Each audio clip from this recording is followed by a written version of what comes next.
Bonjour, ici Piero San Giorgio. Alors nous sommes à Hong Kong, peut-être vous le voyez derrière moi. Alors il est 6 heures du matin et je voulais vous faire une petite vidéo. Alors je voulais la faire à l'extérieur, mais il y a un gros orage. Alors à l'hôtel ici où je crèche, on ne me laisse pas aller dehors. C'est pas grave. Alors je voulais vous parler un petit peu de la Chine. Alors voilà, j'ai pris ma casquette, n'est-ce pas? Alors je vais pas la mettre tout le long, je vais vous expliquer pourquoi. Alors voilà, je veux parler de la Chine. Alors je ne sais pas si j'arriverai à faire assez long, puisque là je suis assis dans la gym de l'hôtel, il n'y a encore personne. Et la Chine, c'est un sujet fabuleux, parce que quand j'étais enfant, évidemment, dans les années 70, on ne connaissait pas vraiment la Chine. Tout ce que l'on pouvait savoir, c'était ce qu'il y avait à la télévision, c'était un peu d'ordre mythologique, puisque évidemment on n'y voyageait pas. C'était la Chine communiste, donc en plus c'était relativement hermétique. Alors évidemment maintenant je sais qu'on pouvait très bien y aller et visiter, il suffisait de faire la demande. Simplement, voilà, c'était pas un pays qui était dans les médias couvert de manière fréquente comme on pouvait le faire avec les États-Unis par exemple. Et puis il n'y avait pas de cinéma chinois qui était distribué et traduit en Europe. On dit toujours que si les États-Unis ont un peu gagné la guerre froide, c'est parce qu'ils avaient aussi Hollywood et qui véhiculait une certaine image. La Chine, non. Alors évidemment, j'avais à peu près appris à l'école les bases de l'histoire chinoise. Alors évidemment, les queens, les dynasties, hein, donc les queens, les Han, les Jin, il y avait les trois royaumes, les Tang, les Song, les Ming, si je suis dans le bon ordre. Euh, Ensuite, les Ming, il y avait l'influence manchoue. Ensuite, il y a eu la République, donc à la fin, je crois que c'est 1899 ou 1901, avec la fin de la dernière impératrice. Euh, et donc à cette époque aussi correspond les guerres, donc 19e siècle, les guerres impérialistes de l'Occident, donc notamment d'Angleterre, contre la Chine pour imposer l'opium. Et puis avec la guerre des boxers, ça évidemment on en avait entendu parler, il y a eu des films hein, sur l'insurrection, la guerre des boxers, les 100 jours de Pékin, et ensuite la République.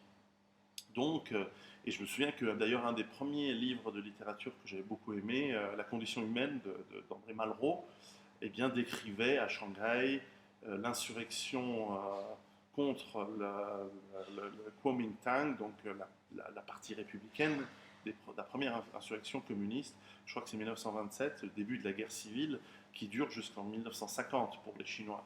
Donc une très longue guerre civile qui va donner la mythique longue marche, la mise en place de Mao, des groupes de guérilla. Et d'ailleurs, c'est très intéressant de lire Mao. Il faut vraiment le lire pour quelqu'un qui est survivaliste, entre guillemets. Il faut lire les écrits de Mao sur la guérilla, c'est vraiment instructif.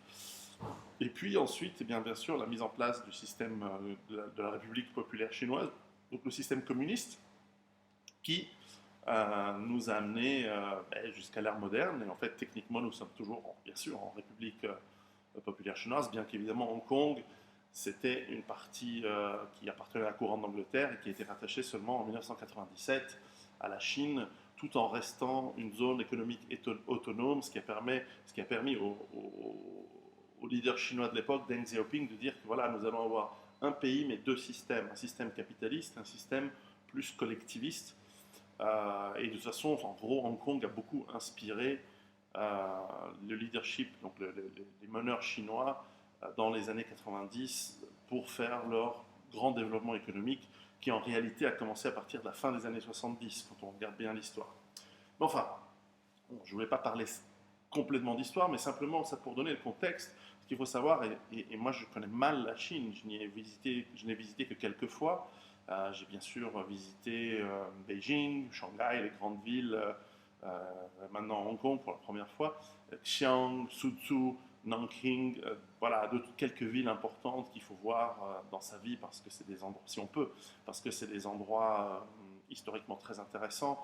Et surtout, ce qui m'avait frappé en tant qu'Européen, en tant que même à l'époque méditerranéen, c'est que, bien sûr, c'est la taille gigantesque du pays, c'est presque un continent en soi, c'est un très grand pays, 1,5 milliard d'habitants au moins. Et qu'est-ce qu'on peut dire aussi? C'est que des villes gigantesques, une infrastructure évidemment aujourd'hui extrêmement moderne. On va parler de l'économie. J'aurais vous parler en fait d'histoire, quelque chose d'important sur Mao, la géopolitique de la Chine aujourd'hui avec sa puissance militaire en devenir, l'économie, tout ça, ça sera imbriqué dans ces discussions, la société et le futur de la Chine parce que ça va nous impacter et ça nous impacte déjà maintenant, notamment si on est au chômage aujourd'hui, on a intérêt à comprendre pourquoi. Euh, voilà, donc ce qui est intéressant dans l'histoire chinoise, et on le sent très bien quand on visite la Chine, c'est que dès qu'on débarque ici, on se rend compte qu'on fait partie d'un empire qui a plusieurs milliers d'années. Ici, il n'y a pas eu l'équivalent de l'Empire romain, puis ensuite de sa décadence et son effondrement, puis ensuite le Moyen Âge, la Renaissance. Non, ici, il y a toujours eu l'Empire. Alors l'Empire, il s'est partiellement effondré, il s'est divisé en morceaux, il s'est recomposé, il y a eu des invasions externes, mais la Chine est restée la Chine. Et on le sent très très bien quand on visite dans les villes, qu'ici, il y a une culture euh, vraiment très très, je dirais pas homogène parce que c'est faux, il y a beaucoup d'ethnies, il y a beaucoup de sous-cultures différentes entre les différentes régions. Je dirais ici à Hong Kong, c'est très différent que Shanghai, et c'est très différent que Beijing. Et on me dit encore, par exemple, la Mandchourie que je ne connais pas, c'est très différent. Et bien sûr, les parties occidentales de la Chine, donc bien sûr le Tibet ou la partie nord-ouest dans les déserts dont le nom m'échappe, où il y a les populations ouïghours, où il y a les tests nucléaires, où il y a toute une grande partie des centres de développement de l'industrie militaire nucléaire chinoise se trouve. Et donc c'est très très vaste, le centre est encore différent, etc. Et c'est une culture qui a, voilà, ce territoire, il est à peu près chinois depuis 3000 ans, et on sent que depuis 3000 ans, même plus ancien pour les côtes, pour les zones de la Chine centrale et côtière, on sent que voilà, c'est là depuis longtemps, et il n'y a jamais vraiment de rupture. C'est un peu comme l'Égypte, mais l'Égypte, évidemment, c'est minuscule par rapport à la Chine. Donc on sent cet empire du milieu, comme il s'appelle, comme la Chine veut dire, évidemment, en chinois. Donc on sent ça. Et ça, c'est très important, que de leur point de vue, eux, ils sont au centre. Et ils l'ont toujours été. Et de leur point de vue, quand on regarde l'industrie, l'économie et même la technologie de la Chine, il suffit de visiter les grands et très très bien faits. Je vous encourage, si vous voyagez en Chine, voir les musées d'histoire chinois. C'est les meilleurs du monde. Ils sont incroyablement ludiques. Euh, Vraiment, ils sont vraiment très très bien faits. Alors, c'est, on voit en fait dans ces musées que la Chine a été à la pointe de la technologie depuis tellement longtemps. On voit que ce que faisaient les Chinois en 1000 ou 1500 avant Jésus-Christ est juste d'une technologie hallucinante par rapport à ce qu'on savait faire nous. Et en fait, on se rend compte qu'à peu près jusqu'à 1500, l'an 1500 après Jésus-Christ dans notre calendrier, très honnêtement, hein, je vous le dis comme je le pense, et ça me fait mal pour un descendant, évidemment, des grandes civilisations européennes de le dire, mais ils étaient en avance sur nous, et de peut-être 1000 ans. C'est pas rien. C'est vraiment, on voit, par exemple, on m'a expliqué de manière très pointue, parce que j'ai dans ma famille des gens qui s'y connaissent très très bien en poterie, on m'a expliqué comment les Chinois faisaient leur poterie il y a 1500 ans, simplement avec des feux à bois, mais de manière extrêmement ingénieuse. Ben, ils avaient 1500 ans d'avance sur nous. Nous, on a su faire des poteries et de la porcelaine comme la font en Chine seulement au XVIIe siècle, quoi. Et eux le faisaient en l'an 0 ou pour certains cas 500 ou 1000 avant Jésus-Christ. Alors ça, c'est un exemple de la poterie. Ensuite, pour le reste, ben, ils ont pour eux la masse, ils ont la géographie, puisque c'est un pays qui est relativement bien protégé. À l'ouest, il n'y a pas de. Les frontières naturelles, c'est des montagnes de 8000 mètres ou alors des déserts. Au nord, c'est des grandes steppes froides. Alors, bien sûr, ils ont eu l'invasion mongole. Mais dans l'ensemble de leur histoire, en plus avec la Grande Muraille, c'est vraiment une protection très intéressante. C'est un pays qui a eu suffisamment de longues périodes de stabilité, parfois suivies par des périodes de chaos. Ils connaissent l'effondrement économique, hein, ils y sont passés plein de fois. Mais cette stabilité géographique a aussi rendu ce peuple relativement, d'abord peu agressif. C'est pas un peuple qui allait conquérir énormément de territoires. Alors je sais que tous les gens qui aiment bien, qui militent pour le Tibet libre, tous ces trucs, moi j'y crois pas du tout. C'est trop tard de toute façon. Puis voilà, la Chine ne va jamais lâcher les sources d'eau de son pays, quoi. C'est juste illusoire. Il faut grandir un peu les mecs. Et voilà, la Chine n'a jamais essayé d'envahir d'autres pays, genre le Japon ou la Corée ou ou le Vietnam, ou l'Inde, ou autre, quoi. Alors je sais, vous allez me dire, il y a eu la guerre avec l'Inde, il y a eu la guerre avec le Vietnam, mais ce n'étaient pas des guerres de conquête, c'était des guerres d'intimidation et des guerres finalement de vassalisation. C'est-à-dire que la Chine aime avoir ses voisins qui lui sont déjà économiquement indépendants, mais aussi relativement dociles et pas des dangers. Et puis, on voit quand on parle de technologie également, par exemple, vous connaissez sans doute cette histoire de la flotte des jonques de l'amiral Zheng He, qui à l'époque Song, je crois, ouais, ou c'était déjà Ming. Je crois que c'est Ming en fait, début Ming. Enfin bref, au 15e siècle, début du 15e siècle, la Chine avait une immense flotte militaire et commerciale et a envoyé cette immense flotte de commerce et militaire à travers, bien sûr, toute la mer de Chine, à travers le sud-est asiatique, dans l'océan Indien, pour commercer. Et on a évidemment des traces à Malabar, à Oman, en Inde, bien sûr, où ils ont fait du commerce. Ils ont même soumis certains groupes amiral musulmans, Zheng He d'ailleurs, et qui au fur et à mesure de voyage a vraiment cartographié toute cette zone. D'ailleurs, certains historiens pensent même que cette flotte, en tout cas une partie de cette flotte, est passée par le cap de Bonne-Espérance et est remontée en Atlantique. D'ailleurs, et ces historiens pensent qu'il y a eu des contacts entre la flotte chinoise sur les côtes du Brésil, voire dans les Caraïbes. Alors évidemment, on plaisante sur le fait que peut-être les Chinois auraient pu découvrir l'Europe en plus de l'Amérique. Alors évidemment, l'Europe était connue par la Chine, puisque depuis même l'Antiquité, depuis certainement l'Empire romain, une des raisons de la ruine de l'Empire romain, c'est que les riches romains se ruinaient pour acheter des soieries, des épices via la Perse et les marchands arabes aux Chinois. Et d'ailleurs, tout le Moyen-Âge est bien connu pour la recherche d'épices et la Renaissance, même la découverte des Amériques par Christophe Colomb, enfin la redécouverte des Amériques par Christophe Colomb, puisque l'Amérique a été découverte par plein de gens, un peu par hasard, et puis aussi par dessein. Mais en tout cas, Christophe Colomb cherchait à joindre Tsipango, suivre les traces de Marco Polo, mais par la mer, en passant par le circumnaviguer le globe de l'autre côté. Enfin bref, et il a découvert l'Amérique alors qu'il cherchait en fait une route moins chère pour les épices asiatiques et notamment de Chine et les soieries, etc. et les travaux manufacturés, parce que je peux dire que la porcelaine chinoise à l'époque de notre Moyen-Âge, c'est de la vraie porcelaine, parce que chez nous, on buvait dans des pots en fer et des pots en terre cuite dégueulasses, et c'est incomparable la technologie. Et en fait, il y a une raison même anthropologique. Alors ce que je vais dire, c'est très très politiquement incorrect, mais en fait, les Chinois, ils sont plus intelligents que nous. Dans l'évolution de l'être humain, on a démarré d'Afrique, on s'est développé, il y a très longtemps, hein. On est passé au Moyen-Orient, puis ensuite il y a des branches qui se sont séparées, une branche elle est en Inde, une branche elle est plutôt vers le nord, et ensuite lorsque les glaciers après la dernière glaciation sont arrivés en Europe, et ce qui a fondé les Caucasiens, les Blancs, quoi, si on veut, et une autre branche est partie dans le nord et est redescendue dans ce qui est aujourd'hui l'Asie, mais c'est il y a très longtemps ça. Et donc ces différents groupes humains, ils se sont développés par sélection naturelle, par mutation et surtout sélection naturelle pour avoir les différences qu'on a aujourd'hui. C'est l'évidence évidente. Les Africains, ils sont comme ils sont. Les Moyen-Orientaux et les Blancs, c'est encore une autre chose. Et puis ensuite, il y a les Asiatiques. Je fais très très simple, c'est très complexe.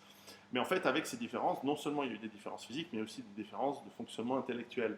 Et en fait, lorsqu'on creuse, hein, alors évidemment, c'est très controversé, ce genre de sujet. Et en plus, il faudrait nuancer pour comprendre ce qu'on entend par intelligence. Parce que moi, je prétends qu'il y a plein de sortes d'intelligence et que la combinaison de ces sortes d'intelligence font une personne réellement intelligente.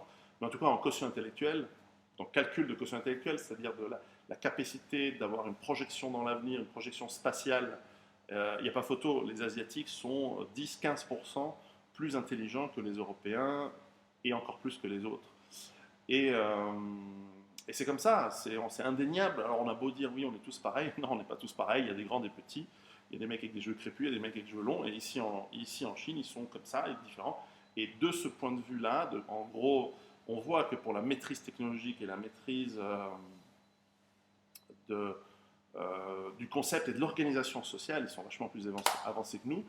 Et ce qui n'exclut pas qu'on a beau être très intelligents et très avancés, qu'ils sont capables de se viander comme des brêles.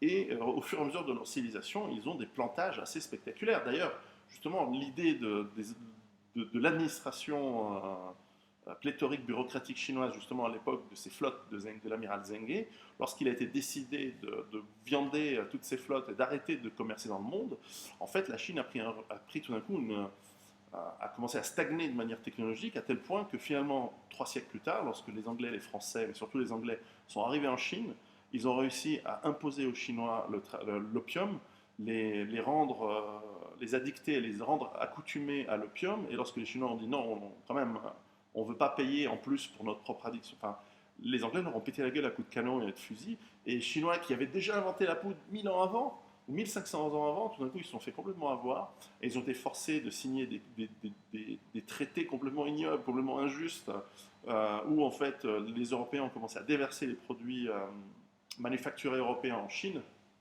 et les Chinois se sont fait complètement avoir et ils ont une régression économique, sociale avec des millions de morts tout au long de la fin du XIXe siècle et début du XXe siècle.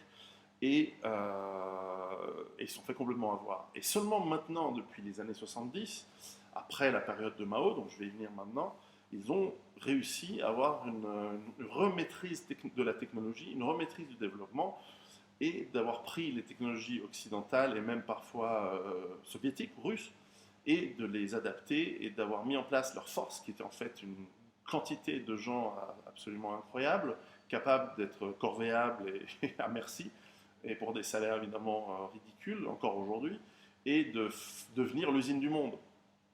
Et ce qui n'est que le retour à ce que la Chine a toujours été, c'est-à-dire, on en parle dans l'Antiquité au Moyen-Âge, 50% de l'économie mondiale a toujours été chinoise. Et elle le sera à nouveau si les choses continuent sans effondrement économique. Et je vais vous parler de différents scénarios avec ou sans effondrement économique. Évidemment, moi je pense vers les scénarios où il y en a. Alors, ce qui est intéressant avec la période de Mao, c'est que Mao, il vient du peuple, c'est un fils de paysan, il a combattu contre les nationalistes, puis contre les Chinois, puis à nouveau contre les nationalistes. Nationalistes, c'est-à-dire les républicains chinois, donc Chiang Kai-shek étant le plus connu, qui ensuite a perdu et est allé sur l'île de Formose, Taïwan. Mais ce qui est intéressant dans Mao, c'est qu'évidemment, il a pris le pouvoir avec une doctrine communiste, il a été soutenu par Staline au début, et lorsque le pouvoir a été pris, il y avait eu toute une doctrine assez forte de collectivisation, de mise en place d'une économie entre guillemets populaire. Alors, il faut être honnête, hein, il y a des éléments qui sont intéressants là-dedans. Par exemple, le fait que les étudiants, les intellectuels sont envoyés dans les champs l'été, travailler dans les champs, ça c'est bien. Il faut qu'ils bossent un peu ces petits cons, qu'ils comprennent un peu la vie avant de devenir intellectuels. Ça c'est très intéressant. Mais à part ça, évidemment, moi je ne suis pas un grand fan, même pas un fan du tout du communisme, tout ce qui est socialisme, donc nazisme, même dans une certaine manière le fascisme, etc. Moi, non, c'est pas mon truc, quoi. Tout ce qui est étatiste, en réalité, tout ce qui amène un grand État qui essaie de diriger les choses, généralement, c'est une catastrophe. Aussi bonnes soient les bonnes intentions de départ, c'est souvent l'opportunité pour une petite clique de profiteurs de prendre, souvent les mêmes d'ailleurs, de prendre des intellectuels un peu pourraves qui prennent le contrôle. Alors pas en Chine. En Chine, c'était des Chinois et c'était pas vraiment des intellectuels, c'était plutôt une caste de militaires et donc ils ont pris le pouvoir. Alors ce qui est toujours intéressant, c'est quand on regarde l'histoire chinoise, je vais remettre ma casquette, n'est-ce pas? C'est que donc ce que Mao a mis en place, c'est un système économique après la guerre civile, de grands bonds en avant, donc de collectivisation forcée, un peu comme ce qu'ont fait les Russes dans les années 20, les Soviétiques, pardon, de mise en place de ce grand bond en avant où en fait on voulait industrialiser les campagnes, donc ils ont mis en place des hauts fourneaux dans les villages, donc évidemment vous imaginez le bois que ça prend, donc ça a massivement déforesté et ça a démonté l'environnement. Il y a eu ensuite la révolution culturelle où les gardes rouges, donc ils portaient bon, ça, c'est un petit béret de l'armée populaire chinoise, évidemment, c'est une reproduction, c'est du toc. Et bref, où les pseudo-petits gardes rouges allaient traquer les bourgeois, alors qu'il n'y a plus de bourgeois en Chine dans les années 60-70. Et il y a eu aussi une clique corrompue qui a essayé de truster le pouvoir lorsque Mao est devenu vieux, donc ce qu'ils appelaient la bande des quatre, avec sa femme et d'autres leaders du parti qui ont trusté le pouvoir vers la fin de cette période. Le résultat de ces, euh, de ces politiques, et auxquelles il faudrait ajouter ces fameuses guerres donc avec la Chine, entre la Chine et l'Inde pour le contrôle de quelques zones territoriales, avec le Vietnam également, très, très étonnante, la guerre de fin des années 70 avec le Vietnam, je crois que c'est 79, guerre où l'armée chinoise a été très très peu performante d'ailleurs, on va en parler. Et bref, on se rend compte qu'il y a eu à peu près 45 millions de morts. Alors dans l'ensemble, hein, le communisme au XXe siècle a causé la mort d'une centaine de millions de personnes, il faut le savoir. Donc à côté, les nazis, c'est du pipi de chat, quoi. Alors on est d'accord, ils n'ont pas tué les mêmes, donc au niveau de... On se comprend, hein. Mais encore que les nazis ont essentiellement tué des Russes, essentiellement tué des habitants d'Europe de l'Est. Euh, Bref, voilà, c'est pas le sujet. Tout ça, c'est des systèmes d'étatisme, c'est des trucs soviétiques, quoi. C'est comme, ça finit toujours en génocide, ça finit toujours en bain de sang, en organisation économique qui déconne, en famine, etc. Je veux dire, c'est de la merde. Laisser les êtres humains s'organiser sur des petites échelles, avec des motivations fortes entre groupes, mais pas avec l'État qui décide ce qui est bon pour toi, ce que tu dois bouffer, ce que tu dois pas manger, ce que tu dois, si tu dois avoir un haut fourneau dans ton village ou pas. Si tu n'as pas envie d'avoir un haut fourneau dans ton village et que tu as envie de faire dans la ville parce qu'il y a une concentration, voilà, c'est ce qu'ont compris les Coréens, parce qu'ils ont aussi une économie planifiée avec un État fort, mais ils ont compris qu'il faut laisser, même le Japon, d'une certaine manière. Alors, c'est pas idéal pour moi, mais c'est déjà mieux que les systèmes collectivistes qui ne fonctionnent pas. Tout ça pour dire, la casquette, c'est qu'en fait, quand on regarde les crimes du socialisme dans le monde, ils sont absolument atroces. Alors, on pourrait argumenter, on peut entendre l'argument que le système capitaliste a fait encore plus de morts que le système socialiste. On peut l'entendre. C'est une théorie assez intéressante qui est peut-être pas déconnante. Mais enfin, c'est qu'en fait, imaginez que là, au lieu de porter une casquette avec une étoile rouge, je porte une casquette noire avec une tête de mort, Waffen-SS. Ah, vous diriez, horrible, crime de guerre, machin, on ne peut pas porter. Mais c'est pareil, là c'est une casquette de criminel de guerre. Les gardes rouges, le système soviétique communiste chinois, c'est un système extrêmement... alors je vais mettre ma vidéo en ligne après avoir quitté Hong Kong. Mais enfin voilà, c'est un système complètement mortifère, terrible. Et donc en fait c'est pour ça que j'aime pas trop les porter. Alors j'en ai pris une, ça m'a coûté 3 euros d'acheter hier au marché. Mais voilà, imaginez que j'ai porté une cassette de Waffen-SS. Tout le monde aurait dit, ah, machin. Et c'est pareil. Sauf que les Waffen-SS se battaient beaucoup mieux. Anyway, c'est pas le sujet. Donc voilà, donc tout ça pour dire que c'est intéressant de comprendre l'histoire chinoise et de comprendre que finalement une certaine idéologie gauchiste nous permet aujourd'hui de faire une certaine apologie de crimes de guerre dans un sens, mais pas dans l'autre. Encore une fois, ils n'ont pas tué les mêmes. Et c'est pas la même puissance au niveau de trucs. Mais ce qui est intéressant, c'est qu'il y a des gens qui étaient pour ces crimes de guerre, qui se pâmaient dans les années 70 de Mao, de Pol Pot, et de tous ces gens qui sont en fait des grands criminels. Aussi, ils sont aussi des chefs d'État, mais ils ont aussi été des grands criminels, hein, faut pas, voilà, comme d'autres dans l'histoire. Eh bien, ces gens-là, sans problème, sont allés dans les affaires, sont devenus des journalistes encore aujourd'hui qui tiennent le haut du pavé, enfin qui tiennent en tout cas les rênes économiques, sans problème. Et donc c'est intéressant de montrer que le gauchisme a permis de banaliser, d'accepter certains crimes et criminels de guerre. Toujours intéressant de se rendre compte de qui tient les choses. Donc quand vous entendez des gauchistes qui disent oui, il faut prendre le pouvoir, je dis mais tu l'as déjà le pouvoir.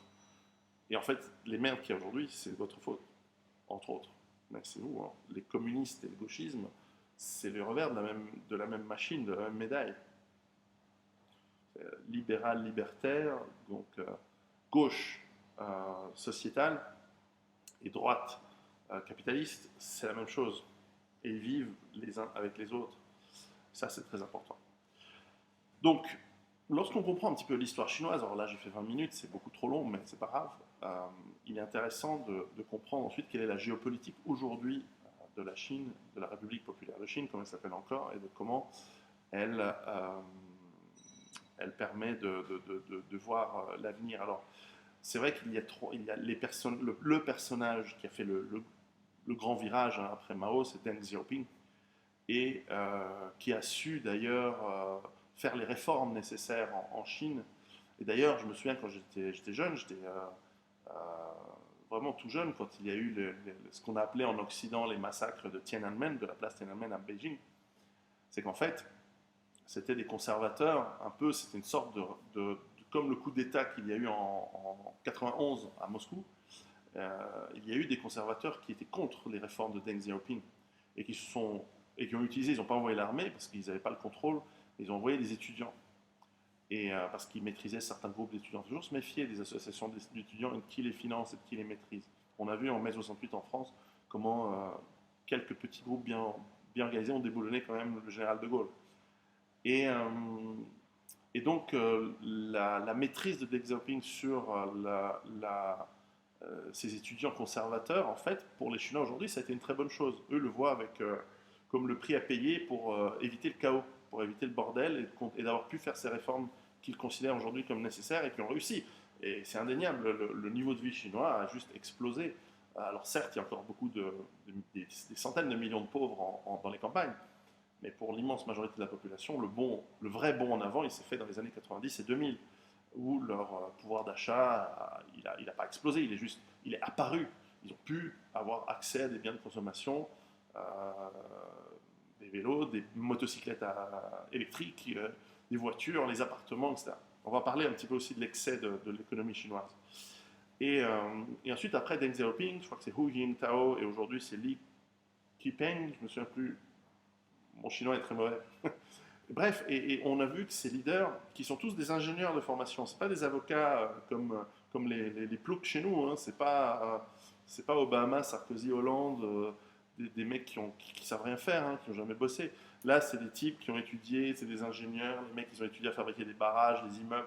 Enfin, ils ont un esprit beaucoup plus cartésien, beaucoup plus organisé, et tout dans la subtilité de la culture chinoise. C'est-à-dire qu'on ne peut pas venir et dire avec sa gourmette en or, hey, vote pour moi. Non, il faut savoir organiser une équipe. Enfin, c'est beaucoup plus complexe, la Chine. Et ça, depuis toujours.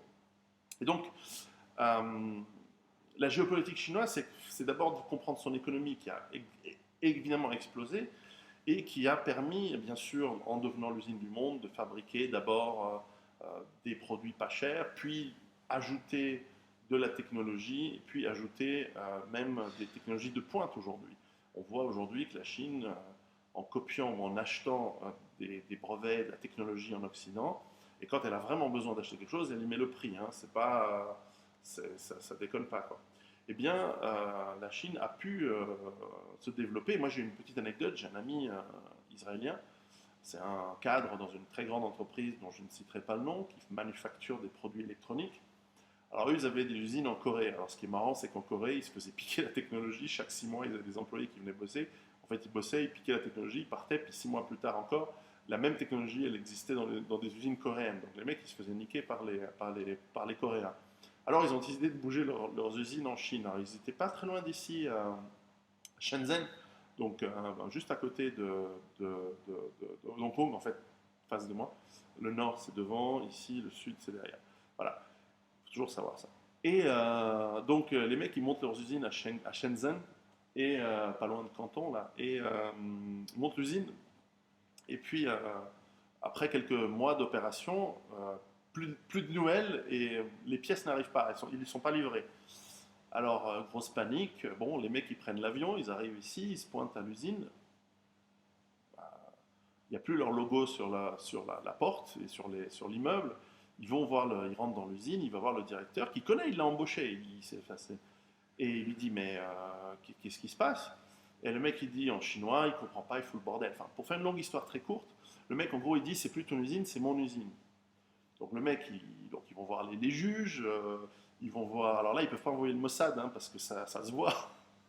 Bref, puis de toute façon, c'est une entreprise privée, donc le Mossad, il en a rien à foutre. Donc ils vont voir des juges et les juges disent mais non, mais dans le cadastre, dans le registre du commerce, tout est en règle, c'est pas la vôtre, c'est celle de ce monsieur. Donc les mecs, on ne sait pas comment ils ont corrompu le juge, ils ont corrompu les mecs du cadastre et tout, ils ont repris l'usine. Donc ils les ont volés, ils les ont niqués, mais sévère quoi. C'est un peu la vérité sigilante là. Et t'as pas d'ISIP, t'as pas fait, bref, ils se sont fait piquer le camion quoi. Et c'est pour ça que je me souviens d'une vidéo où Attali disait voilà, genre la Chine, il faudra en tenir compte, etc. Bah ouais, connard, tu vas pas pouvoir les niquer comme tu niques les autres, hein. C'est comme ça, dans le commerce, il y a toujours celui qui est le plus malin, quoi. Alors, visiblement, en Occident, on est devenu très con, on ne sait plus faire du commerce, on est devenu des brels, alors que dans le temps, les commerçants italiens, flamands, bon, les Anglais, ils étaient plus dans la brutalité, mais enfin, les commerçants européens, ils étaient extrêmement malins, ils étaient intelligents, inventifs, etc. Aujourd'hui, on est des brels, quoi. Et les Chinois, en revanche, eux, ils ont la masse, ils ont l'intelligence, ils ont le sens des affaires, ils ont le sens du clan, ils ont le sens de la famille, ils niquent tout le monde, quoi. Alors, je ne sais pas s'ils niquent les Indiens. Les Indiens, ils sont carabinés aussi, hein. Moi, j'ai fait beaucoup d'affaires avec les Indiens en Afrique. Waouh, ils sont durs, quoi. Ils sont sympas, mais durs. Et les Chinois aussi, ils sont durs, hein. Voilà, là, c'est pas les bisounours ici. Il n'y a pas de gauchisme. Ils ont été, ils ont été communistes, mais sans être gauchistes. C'est des durs. Il y a encore 25 ans, 30 ans, pendant la révolution culturelle, il y a des mecs qui butaient les autres à coups de barre de fer, parce qu'ils n'étaient pas dans la ligne que les gardes rouges avaient décidé. Donc, ça a été des gens qui ont connu la brutalité, qui ont connu la faim, la famine.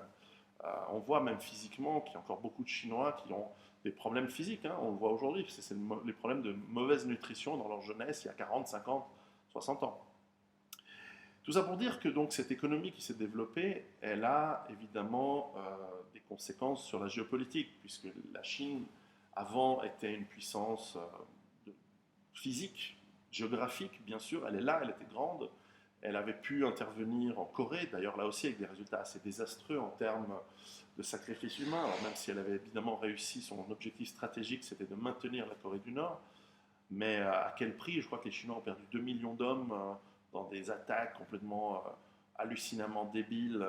Enfin, du point de vue du pouvoir chinois, ils ont obtenu ce qu'ils voulaient. Donc, à la limite, ce qui compte, c'est comment c'est obtenir le résultat, peu importe à la limite le coût. Si ce coût est acceptable, et pour eux, perdre 2 millions de soldats contre les Américains, c'était acceptable. Donc, ils ont piné la gueule aux Américains, si on veut, d'une certaine manière, en Corée. Euh, cette puissance géopolitique chinoise, aujourd'hui, elle est liée à son économie, c'est-à-dire que plus personne ne peut imposer à la Chine quoi que ce soit. Bien sûr, elle a eu sa place aux Nations Unies, bien sûr, elle a l'arme nucléaire, alors qui s'est beaucoup, beaucoup, on va parler du militaire, les systèmes de frappe et de seconde frappe chinois se sont beaucoup améliorés, puisque dans le temps, ils étaient vraiment vétustes et probablement ils ne tenaient pas la route, et ils auraient pu être plantés d'une première frappe. Donc les stratèges américains qui fantasment toujours sur une guerre soviético-chinoise à l'époque, ou maintenant russo-chinoise, ils racontent n'importe quoi. Je veux dire, les soviétiques, ils en auraient fait qu'une bouchée, ils auraient irradié toute la Chine, puis de toute façon, ils n'avaient pas l'intention de faire des guerres. Et encore aujourd'hui, beaucoup de stratèges, des think tanks un peu ultra-conservateurs aux États-Unis parlent du potentiel de la Chine, d'aller envahir la Sibérie. C'est des conneries. Alors, vous allez en Russie ou en Chine, personne ne vous parle de ça. Alors bien sûr, il y a des travailleurs chinois en Sibérie, et surtout dans l'Orient russe, mais c'est bon, il n'y a pas de... Je veux dire, les Russes, ils te pulvérisent toute la Chine, comme les Américains, voilà, ce sont des puissances nucléaires maintenant très fortes. Mais la Chine a développé une capacité de seconde frappe avec des sous-marins porte-engins nucléaires, euh, qui sont certes encore pas aussi perfectionnés que les systèmes russes ou américains, ou français ou anglais, mais qui sont potentiellement un danger. Et puis voilà, il y a les 3 forces de frappe nucléaires, missiles, euh, sous-marins qui se sont beaucoup améliorés, et moins la partie aviation. Donc on va en parler. La géostratégie de la Chine, elle est d'abord économique et financière, c'est-à-dire qu'aujourd'hui, quand on voit que la Chine a encore entre 15 et 20% des bons du trésor américain, bon, bah, elle tient les États-Unis par là, et si elle veut, elle les concasse, quoi, parce que voilà, elle a fini par investir les surplus de sa productivité dans son principal partenaire commercial.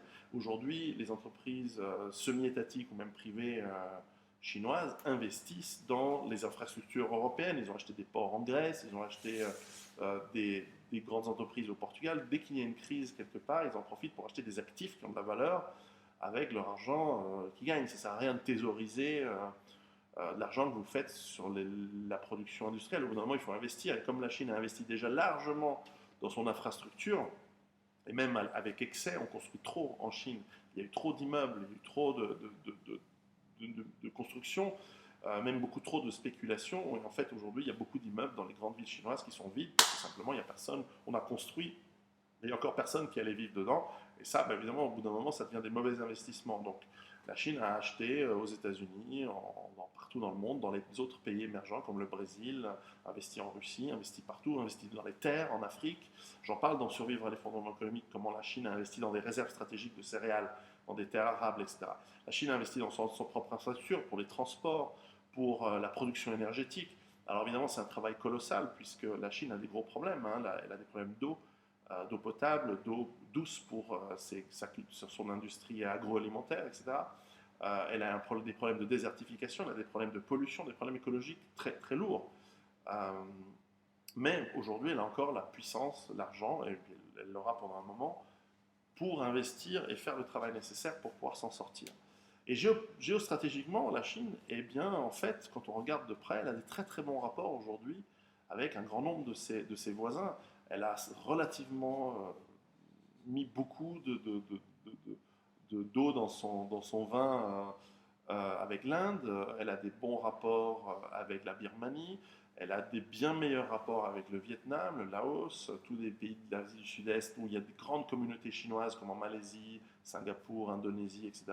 Les rapports se sont beaucoup améliorés malgré les crises liées à ces petits îlots dans la mer de Chine du Sud, les îles Spratly et Paramé, et où en fait voilà, il y a des disputes entre plein de pays, entre le Vietnam, les Philippines, la Malaisie, l'Indonésie, etc. pour ces îles.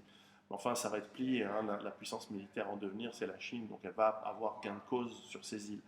Plus coton, ce sont les relations avec le Japon, euh, où il y a quelques petits îlots qui sont un peu utilisés pour faire mousser un peu dans les médias une certaine rivalité et surtout une certaine histoire. Je ne vous ai pas parlé de l'occupation japonaise pendant la Deuxième Guerre mondiale de la Chine, qui a été extrêmement brutale, qui est extrêmement violente et qui a laissé des traces. Et encore aujourd'hui, si vous voulez énerver les masses, hein, évidemment, les gens du peuple, ils s'en foutent de ça. Ils bossent. Tu peux leur dire, alors les Japonais, ils disent, bah, c'est très bien, on fait des affaires avec, ils en ont rien à foutre. Mais de temps en temps, dans les médias, il y a une certaine sphère où on fait mousser ces histoires de crimes de Nankin, et enfin, vous savez, les massacres et les viols de Nankin. C'était brutal, hein. Ça, c'était la guerre ici avec le Japon, ça a commencé il y a longtemps. Hein. C'était pas, la Deuxième Guerre mondiale, elle n'a pas commencé en 1939. En Asie, elle a commencé en 1932, 1933, et même on peut remonter à la Première Guerre mondiale, et même à la guerre russo-japonaise de 1905. Mais c'était brutal, hein, l'occupation japonaise, bon, bien sûr de la Mandchourie, mais aussi de la partie un peu plus en dessous et des zones côtières autour de Shanghai et jusqu'à Nankin pendant la guerre. Donc de 1933 la guerre, elle a vraiment commencé en 1937. C'était super brutal, hein. De 1937 à 1941, les Japonais ont mis des forces considérables en Chine en termes humains, industriels, etc., pour conquérir le territoire et avec une brutalité impressionnante. Encore aujourd'hui, dans le cinéma chinois moderne, il y a énormément de films d'action, alors ils ne sont pas traduits, qui se passent où les héros, c'est des nationalistes chinois contre les Japonais.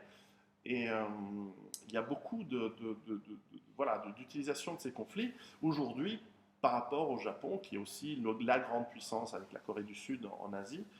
Et voilà, c'est un peu une carte qu'ils ont en disant, voilà, si on veut montrer nos muscles, on peut toujours le faire contre le Japon et dans une certaine mesure contre Taïwan, mais beaucoup moins avec Taïwan. Là aussi, c'est un fantasme de stratège à deux balles américain d'imaginer que la Chine veut envahir Taïwan. Alors, moi, comme j'ai développé des logiciels de simulation de combat, de guerre opérationnelle, je me suis d'ailleurs amusé à simuler euh, des invasions chinoises de Taïwan. Alors évidemment, pour moi, en fait, ça n'a aucun sens quand on regarde, et je connais un peu certaines entreprises taïwanaises, dans le conseil d'administration, il y a des Chinois du continent, et les liens, les usines des entreprises de Taïwan qui font de la fabrication industrielle, en fait, elles sont en Chine. Le lien, il est hyper fort, culturel, économique et tout. Alors, c'est qu'au niveau de la politique, on fait mousser la chose, mais la réalité, c'est que ce sont des économies très proches. Et donc ça reste, à mon avis, au niveau du fantasme, l'agressivité chinoise autour de leur zone, on va dire, d'influence, qui reste essentiellement économique et non pas militaire. Alors, quand on parle d'ailleurs de militaire, ce qui est intéressant de voir avec la Chine, c'est que le, ils ont commencé à moderniser leurs forces.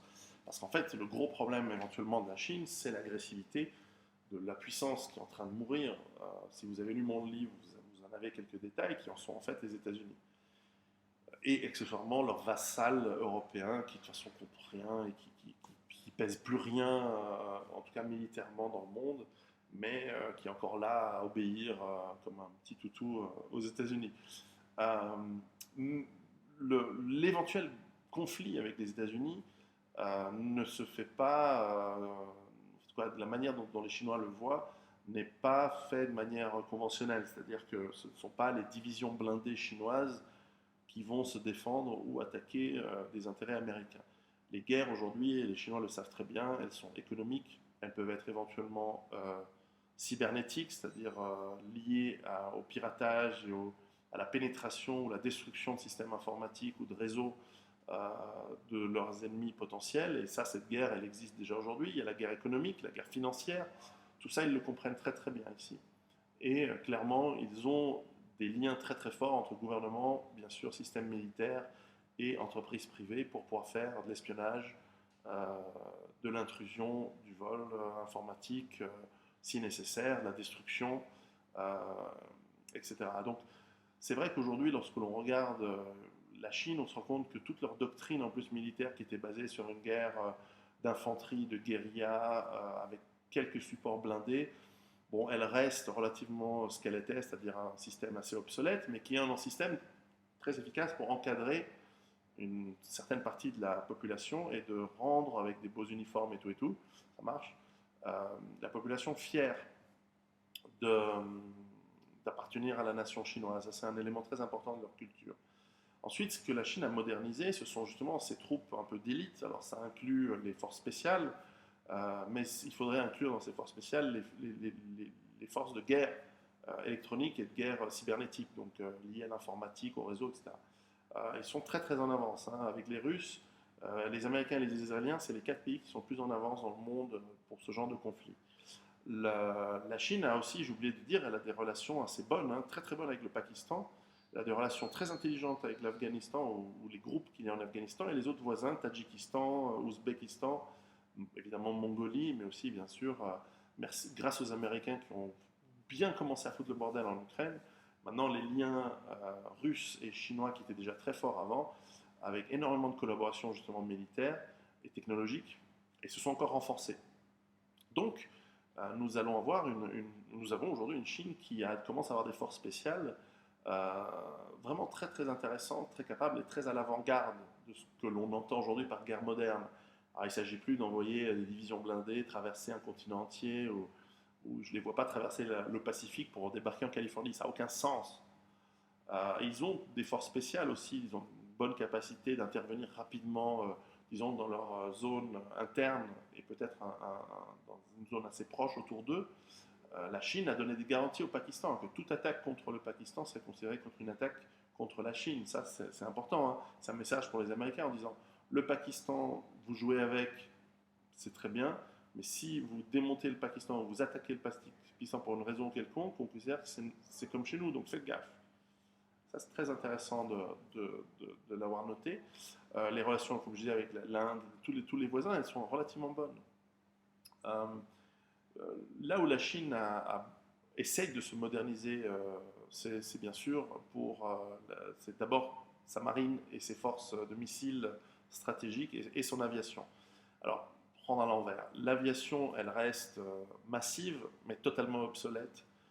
Simplement, ce qu'ont fait les Chinois, la force aérienne de la populaire chinoise, ont modernisé des petits groupes d'élite, donc avec une meilleure formation des pilotes et surtout des appareils d'origine russe, de bonne technologie. Donc c'est essentiellement des Sukhoi 27 ou des Sukhoi 30, qui sont des bons appareils respectivement de maîtrise de la supériorité aérienne ou multi-rôle, attaque au sol, etc. Ça reste malgré tout une petite partie de leur arsenal, puisque le reste, c'est encore des avions, essentiellement, c'est des versions améliorées du MiG-21, c'est des technologies qui sont assez anciennes et obsolètes et qui ne feraient pas le poids, mais en tout cas qui font la masse. Ce qui n'est pas l'idée des conflits modernes d'avoir de la masse de toute façon. Mais enfin, sait-on jamais. Pour ce qui est des missiles, ce qui est intéressant, c'est que la Chine a beaucoup amélioré sa capacité de frappe nucléaire et même sa capacité de frappe avec des missiles balistiques à charge, on va dire, conventionnelle, donc explosive, et qui aujourd'hui sont capables de frapper n'importe quel endroit du globe avec ces missiles intercontinentaux, et avec une précision assez grande puisqu'ils ont acquis également de la technologie de la Russie. Ils ont aussi des missiles très intéressants qui sont d'ordre tactique, qu'ils ont développés pour l'attaque contre les porte-avions américains, qui pourrait être ce qu'on appelle un game changer en anglais, c'est-à-dire qui pourrait changer complètement les données du jeu, parce qu'aujourd'hui la force de projection américaine elle est essentiellement avec ses porte-avions, et ces missiles balistiques anti-porte-avions, ils sont très intelligemment conçus, et pourraient être vraiment un truc qui rend complètement obsolète les forces navales comme système de projection de force, et ça c'est très très intéressant. Ensuite il reste la marine, qui se développe beaucoup. Et ça, c'est très intéressant et c'est très important pour la Chine, plus que à la limite l'aviation, qui aurait un rôle défensif en cas de problème, ou évidemment son immense masse de forces armées terrestres et de milices paramilitaires ou militaires. La marine chinoise, elle se développe parce que la Chine a besoin de ressources. On revient à l'économie. La Chine a besoin de ressources naturelles, elle a besoin de ressources venant du Moyen-Orient, et pas seulement d'Afrique. Et elle a des liens commerciaux à travers tout le sud-est asiatique. Et donc, elle a besoin de protéger ses lignes de communication. Et jusqu'à présent, la marine chinoise, c'était une marine, ce qu'on appelle en anglais de green water. Donc, il y a brown water, c'est les rivières, green water, c'est les zones côtières. Ce n'était pas un blue water navy, ce n'était pas une marine qui était océanique. Elle avait bien sûr quelques navires par-ci par-là qui pouvaient faire des longues distances, mais c'est avec des systèmes d'armement encore aujourd'hui très obsolètes et une incapacité de gérer une projection de force à distance. Et ce n'est pas ses besoins, c'est normal. Aujourd'hui, la Chine commence à se développer là-dessus. Alors, elle a remis en service un ancien porte-avions soviétique euh, qui reste très obsolète et très en deçà des capacités, même bien sûr des Américains, mais même de ce que font les Français. Hein. On aime se foutre de la gueule du Charles de Gaulle, le porte-avions qui perd ses hélices. Mais c'est quand même les Français, par exemple, comme les Anglais dans le temps, ont une expérience de l'aéronavale qui est brillante, enfin, qui est parmi les meilleurs du monde, avec les Américains et les Indiens. Les Chinois s'y mettent, comme les Russes. Et avant qu'ils soient vraiment très très bons, il faudra des décennies, c'est des générations de gens. C'est pas simple hein, d'apprendre à faire fonctionner ce genre d'opération navale, c'est très très compliqué. Et c'est beaucoup beaucoup d'argent et il faut des investissements. Les Chinois le font. Les Chinois développent aussi des nouveaux navires, des nouveaux destroyers, des nouvelles frégates de très bonne technologie, qui sont des versions aussi améliorées du meilleur que faisaient les soviétiques dans la fin des années 80, avec des technologies électroniques totalement modernes. Ça aussi, on ne se rend pas compte. C'est qu'on peut avoir, par exemple, les Sukhoi 27 ou 30 chinois ou russes. L'intérieur est totalement mis à jour avec les toutes dernières technologies occidentales ou copiées par les Occidentaux, où souvent, ça c'est rigolo, c'est que les Israéliens touchent ou développent des technologies qui sont parmi les meilleures du monde avec l'aide et le financement du Pentagone des États-Unis, et ensuite ils les revendent aux Chinois direct, notamment les missiles air-air, les missiles anti-aériens, etc. Il y a pas, voilà. Et donc les Chinois ont vraiment les toutes dernières technologies, dernier cri dans tout ce qui est aéronaval, naval, aérien et avionique embarquée, etc. Et donc la Chine va avoir, et aujourd'hui elle ne le fait pas avec la force, elle le fait avec une approche très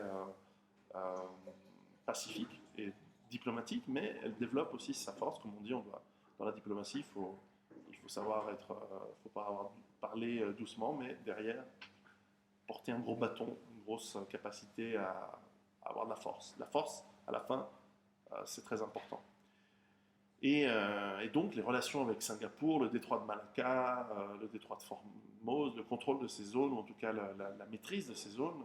Et puis plus loin, pourquoi pas un jour, le déploiement. On le voit aujourd'hui qu'il y a déjà des petites flottilles chinoises qui se déploient régulièrement euh, près du golfe d'Aden, près du golfe Persique, sur la côte donc, africaine, parce que ce sont des zones où la Chine va devoir déployer son influence pour contrôler le flux des ressources. Et c'est ce qui explique ce grand conflit qu'il y a en Afrique entre l'arrivée de l'Amérique, des États-Unis, qui remplace la France, l'Angleterre et les zones d'influence traditionnelle, ce qui est bien pour l'Afrique, sauf que, évidemment, l'Amérique se bat contre la Chine pour la maîtrise des ressources. Ils n'en ont rien à foutre des Africains, hein, je veux dire, rien à battre. Et c'est vrai que ça, c'est très important de le comprendre. J'en parle pas mal dans mes livres. Et donc, cette économie, cette géopolitique chinoise, c'est clair qu'elle est en train de s'étendre, elle devient de plus en plus forte. Et c'est non seulement une puissance économique, mais c'est en train de devenir une puissance militaire. Encore, je dirais, de deuxième rang, si on veut dire de premier rang, et aujourd'hui il y a les États-Unis.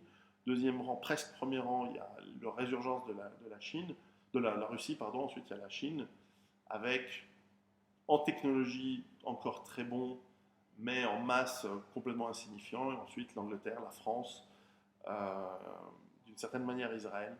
Et puis ensuite, il y a des pays comme la Turquie, l'Allemagne, peut-être beaucoup plus loin l'Italie, etc., qui ont des forces armées, mais avec l'incapacité de projection en dehors de leur pays qui est relativement crédible.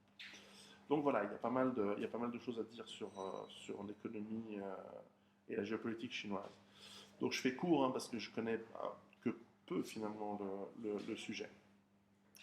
Alors je vais faire une petite pause. Alors voilà la suite, toujours ici à Hong Kong. Alors, on a parlé d'économie, je voudrais parler un petit peu du futur de la Chine. Je vais essayer de faire plus court parce que là c'était un peu long. Euh, pour parler du futur, il faut d'abord qu'on parle un petit peu de la société et de la culture chinoise moderne. Alors moi j'ai une certaine admiration puisque ce que j'aime bien chez les Chinois c'est que en fait, ils sont comme des Méditerranéens, ils aiment bouffer, ils aiment la vie, c'est le bordel, et en même temps, ils sont très intelligents, ils sont très bons en business, ils sont très fins. Et en même temps, euh, il y a un côté famille très important, il y a un côté clan très important, et ils aiment leur nation. Donc jusque-là, que des bonnes choses. Alors ensuite, c'est assez hermétique, c'est un autre univers. Moi, je ne connais pas bien la Chine, les Chinois, j'en connais pas, j'ai pas vécu ici pendant des années. Et encore, je vois des différences à Hong Kong, Shanghai, Beijing, trois endroits complètement différents. L'intérieur encore différent. Donc, c'est difficile de dire s'il y a une culture chinoise. Mais dans l'ensemble, voilà, c'est ce que je dis, ils aiment bouffer, ils aiment la vie, ils aiment leur famille, ils aiment le, le côté euh, pragmatique de la vie. Je ne sais pas si c'est des grands philosophes ou des grands théoriciens. Il y en a eu, évidemment. Le plus grand de tous, évidemment, Confucius, dont sa philosophie est très intéressante et reste encore aujourd'hui très présente dans la culture chinoise, malgré en fait le maoïsme et le communisme qui l'ont un peu éradiqué. Mais enfin, voilà, c'est une culture qui est à découvrir. Pour moi, c'est un monde mystérieux, c'est un autre univers. Et j'espère que j'aurai le temps dans les années, peut-être dans d'autres voyages, d'en savoir un peu plus.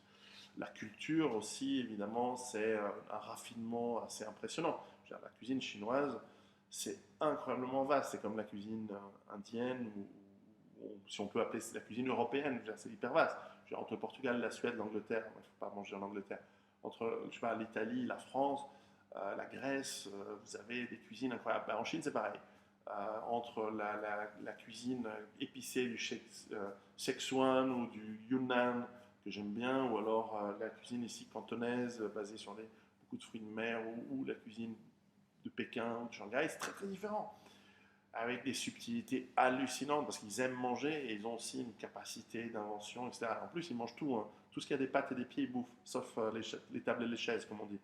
Donc, ils te bouffent des insectes, toutes sortes de fruits de mer étonnants, avec toutes sortes de sauces étonnantes, des légumes incroyables. Moi, j'adore la cuisine végétarienne chinoise. Ils mangent tous les animaux qui existent, possibles et imaginables. Enfin, c'est assez pragmatique. Donc, des mecs, ils savent ce que ça veut dire survivre, ils savent ce que ça veut dire être raffiné en même temps. Et donc, c'est des gens qui ont une capacité à revenir sur le réel qui est très très forte. C'est pas comme en Europe où le gauchisme bizarre européen nous a transformés dans des trucs hors sol. Eux, ils sont encore dans le sol, quoi. Ils savent encore ce que ça veut dire survivre. Ils s'en souviennent ce que ça voulait dire. Les famines, la difficulté, les morts. Ils ont ce sens pragmatique. Et donc, c'est une culture vraiment à découvrir. Donc, je ne sais pas si je peux en dire plus, parce que ce serait improvisé, ce serait raconter des conneries. Mais en tout cas, c'est une culture qui me fascine. Je ne sais pas si j'aimerais vivre ici. C'est très, très différent. Moi, j'ai envie de vivre chez moi. Mais c'est vraiment fascinant. Le futur de la Chine, alors ça, c'est par rapport à mes plans mes théories d'effondrement économique. Et je pense que la Chine, elle va le bouffer l'effondrement économique comme les autres, parce que lorsque les États-Unis vont s'effondrer, suivis immédiatement par l'Europe, et les ramifications qui vont s'étendre, l'économie ici va s'effondrer également. Alors, je pense que l'État chinois est suffisamment fort pour tenir le contrôle en tout cas. Alors ensuite, est-ce que ça veut dire que ça va être sympa? Est-ce que ça veut dire que les Chinois ne vont pas morfler?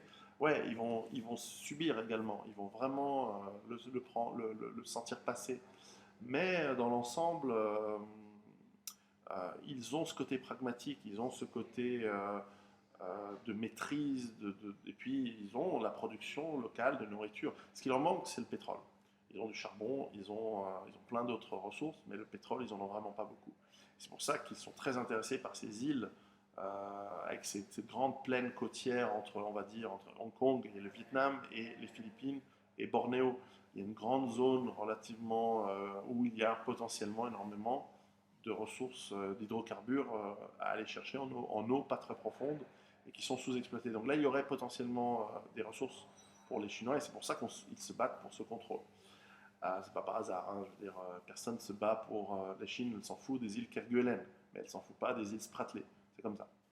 Maintenant, le futur peut aussi être donc, il peut être d'un déclin économique qui ferait beaucoup souffrir les Chinois et la Chine, puisqu'il y a énormément d'une économie, une infrastructure qui est coûteuse. Et est-ce qu'elle pourrait être maintenue le jour où il n'y a plus les flux de revenus, puisque les industriels chinois ne produiront plus autant pour exporter, et donc ça amènerait des crises sociales, etc. Là aussi, beaucoup d'économistes européens aiment bien vous parler des risques de troubles sociaux. Ils n'ont rien compris à la Chine. Je veux dire, les troubles sociaux ici sont maîtrisés comme le faisait l'Empire romain, quoi. Si tu pètes de travers, ils te viennent dessus, mais avec une force. Tu n'as même pas compris ce qui t'arrive. Euh, et tu t'es vite remis dans l'ordre. Et si tu n'as pas compris, bah, c'est pas grave. Tu vas quand même pleurer. Euh, ils ont une société qui est hyper tolérante en réalité. Ils sont très ouverts sur l'étranger, ils sont très ouverts sur les gens. C'est une société que je trouve pas raciste, pas du tout, même assez plaisante. En revanche, qui dure avec les gens qui font des conneries. Moi, ce que je trouve génial en Chine, je trouve qu'il a un code pénal qu'il faudrait qu'on adopte chez nous. Moi, je suis pour. Ou par exemple, corruption, c'est peine de mort. Crime, beaucoup de crimes, peine de mort. Et c'est pas peine de mort, genre après 50 ans aux frais du contribuable dans une prison. Une fois que tu es condamné, ça va vite, quoi. Il y a un système judiciaire, hein. Tu peux faire appel, tout ça, c'est normal, c'est bien. Il faut pouvoir avoir une justice indépendante qui fait appel, etc. Mais si tu as commis des crimes, viol, pédophilie, tous ces machins, mais même juste meurtre, quoi, ou même corruption, t'es mort. J'avais un pote qui bossait dans une grande entreprise suisse qui faisait des turbines. Bon, vous savez laquelle, hein, c'est évident, il n'y en a qu'une seule. Bref, il bossait en Chine pour travailler, je crois, sur des barrages hydroélectriques, donc pour vendre des turbines. Donc les mecs, ils sont en concurrence avec les Américains. Et donc il se pointe en Chine, il a des questions techniques auxquelles il doit répondre. Donc son interlocuteur lui dit, bah, c'est pas grave, vous revenez quand vous avez la réponse. Donc le mec il part, il revient 2 semaines plus tard, 2 semaines. Il revient 2 semaines plus tard, il va voir son interlocuteur qui est plus là. Et on lui explique un peu. Ah bon, il tire les verres du nez du mec et en fait il lui dit, bah, écoutez, votre interlocuteur il s'est fait attraper pour corruption. Visiblement, il y a une entreprise américaine qui, euh, qui a essayé de soudoyer pour qu'il favorise. Il s'est fait choper, probablement c'est quelqu'un qui l'a dénoncé, hein, parce que Attention, c'est pas non plus. Il y a aussi beaucoup de corruption en Chine qui passe, parce que heureusement, quand on est protégé par le pouvoir, ça bon, vous avez le droit de corrompre. C'est quand vous n'êtes pas protégé que vous faites gauler que ça va pas. Bon, le mec, 2 semaines, enquête, plié, il s'est fait choper la main dans le sac, appel, condamné, exécuté. 2 semaines. Ça coûte pas cher, c'est efficace. On ne gère pas 1,5 milliard de gens comme on gère des feignasses d'Européens, quoi. Ici, il faut que ce soit efficace, il faut donner l'ordre. Mais peut-être plus intéressant, c'est que lorsqu'il y a eu cet exemple, lorsqu'il y a eu il y a quelques années, il y a 2 ou 3 ans, euh, des cas d'industriels chinois qui ont visiblement été laxistes avec les systèmes hygiéniques de la production de lait pour enfants, pour bébés, et qui ont finalement provoqué indirectement, puisque c'est leur produit de leur entreprise, la mort d'une centaine de bébés chinois. Ils ont été exécutés. Hein. On déconne pas. Je veux dire, ici, un chef d'entreprise qui merde et qui crée la mort et la souffrance de gens, et il savait qu'il faisait une merde, c'est meurtre, donc c'est peine de mort. Je veux dire, c'est quoi ces trucs aux États-Unis où des banques créent une destruction économique avec des désastres et finalement ils touchent des bonus. Putain, le crime contre l'humanité, le crime économique contre l'humanité, ça devrait exister. Je veux dire, d'ailleurs, je serais pour qu'on mette ça en place en Europe et aux États-Unis, mais rétroactif, pour 40 ans rétroactif. Je veux dire, tous les mecs qui ont enculé tout le monde dans la finance, on va dépioter leurs traces. Bon, je sais qu'il y en a beaucoup qui ont été démontés avec l'effondrement des tours dans le 11 septembre, comme par hasard. Mais enfin, les crimes financiers, je pense qu'il faut faire un truc Nuremberg rétroactif, on retourne en arrière, on chope les mecs, on les prend par les oreilles, on leur confisque leurs biens à eux, à leur famille, tant pis, et on les exécute. Mais bon, j'aurai jamais le pouvoir, donc ce sera jamais mis en place. Mais enfin, si jamais l'idée passe, ben, j'ai aucun espoir de ce genre de choses, donc ça sert à rien d'en parler. Mais enfin, en Chine, ça déconne pas, quoi. De la même manière, lorsque je ne sais plus quel préfet d'une province avait très très mal géré les secours lors d'un tremblement de terre, on ne lui dit pas c'est pas bien. Puis tiens, on va te donner un nouveau poste de sénateur quelque part, comme chez nous. En fait, les corrompus, c'est nous. Les mecs qui ne savent pas gérer, c'est nous. Eux, le gouverneur de la province qui a mal géré son tremblement de terre, où il y a eu trop de morts, bah, ils l'ont exécuté, et puis merde, quoi. Puis c'est fini. Puis le prochain, il sait quoi, qu'il doit organiser les. Je veux dire, George Bush, Katrina 2005, le mec il n'a pas bougé. Normalement, t'es destitué, t'es tué, t'es exécuté, peloton d'exécution. Je veux dire, la plupart des gouvernants de nos pays occidentaux, ils sont des traîtres à la nation. Normalement, ils devraient être mis devant un peloton d'exécution ou pendus sur place publique, et tous leurs biens et de leur famille confisqués, voire leur famille mise dans des camps pour être rééduqués sur ce que ça veut dire d'avoir le sens du bien commun à cœur. C'est quoi ces histoires de retraite dorée à 200-300 000 euros par an Les mecs, enfin, vous déconnez, enfin, nous déconnons. Il y a des choses à apprendre des Chinois. Alors évidemment, c'est brutal hein, ici, et de ce côté-là. Bon, je m'éloigne du sujet, du futur de la Chine. Donc je pense que les fondements économiques, ils vont en pâtir, ça va être difficile. Et, euh, et il y a le risque de guerre. Il y a le risque de guerre de plus en plus d'un bloc, on va dire, pour faire simple, Russe, Chine, certains pays d'Asie du Sud-Est. D'une certaine manière l'Inde, mais probablement les Indiens ils sont aussi malins, ils vont rester en dehors de ça. Pakistan, Iran, et par extension Syrie, et États-Unis autant, et pays d'Asie. Il y a ce risque.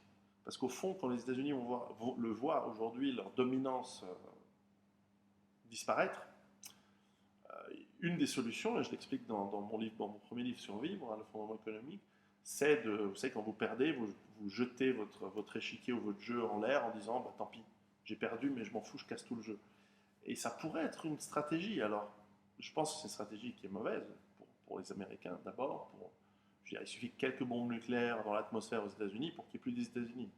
Euh, tous les systèmes électroniques, tous les systèmes. Enfin, voilà, ils tiennent pas le coup, ils sont absolument pas résilients face à une guerre. Et ce serait évidemment terrible pour le reste du monde, parce que ce genre de guerre deviendrait tôt ou tard nucléaire.